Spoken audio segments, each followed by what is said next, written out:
Hi மக்களே, எப்பயும் ஒரே மாதிரி இடியாப்பம் சாப்பிட்டு போர் அடிக்குதா? சரி வாங்க கொஞ்சம் புதுசாக ட்ரை பண்ணுவோம். ஒரு கடாயில் கொஞ்சம் ஆயில் விட்டு கடுகு, சீரகம், 2 கருவேப்பிலை போட்டு கட் பண்ணி வச்ச வெங்காயம், பச்சை மிளகாய் எல்லாம் சேர்த்து வெங்காயம் நல்லா பொன்னிறமாக ஆகிற வரைக்கும் நல்லா ஃப்ரை பண்ணிவிட்டு அதோட இஞ்சி பூண்டு பேஸ்ட்டு, நம்ம கட் பண்ணி வச்சுருக்க தக்காளியும் சேர்த்து கொஞ்சம் உப்பு சேர்த்து நல்லா வதங்கினதுக்கப்புறம் 1/2 டீஸ்பூன் மிளகாத்தூள், 1/2 டீஸ்பூன் மஞ்சத்தூள் போட்டு அதோட பச்சை வாசனை போகிறதுக்கு 1/4 டம்ளர் தண்ணி ஊற்றி நல்லா மிக்ஸ் பண்ணி ஒரு 2 நிமிஷம் அந்த பச்சை வாசனை போனதுக்கப்புறம் நம்ம செஞ்சு வச்ச இடியாப்பத்தை அப்படியே உதுத்து பூ போல் மேலாப்பில் தூவி விட்டு நல்லா கிண்டி கடைசியாக கொஞ்சமாக கொத்தமல்லி இலை போட்டு இறக்குனா சுட சுட மசாலா இடியாப்பம் தயார். இந்த மாதிரி கொஞ்சம் வெரைட்டியாக பண்ணும்போது பசங்களும் விரும்பி சாப்பிடுவாங்க. நம்ம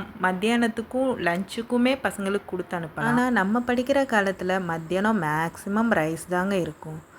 ஆனால் இப்போ இருக்கிற பசங்களுக்கு வாரத்தில் 2 நாள் இந்த மாதிரி கொஞ்சம் வெரைட்டியாக பண்ணும்போது அவங்களுமே விரும்பி சாப்பிட்றாங்க. பிடிச்சி செஞ்சு கொடுக்கும்போது நமக்கும் மனசில் சந்தோஷமும் இருக்கும், அவங்களும் வயிறார சாப்பிடுவாங்க. ஓகே, பாய்.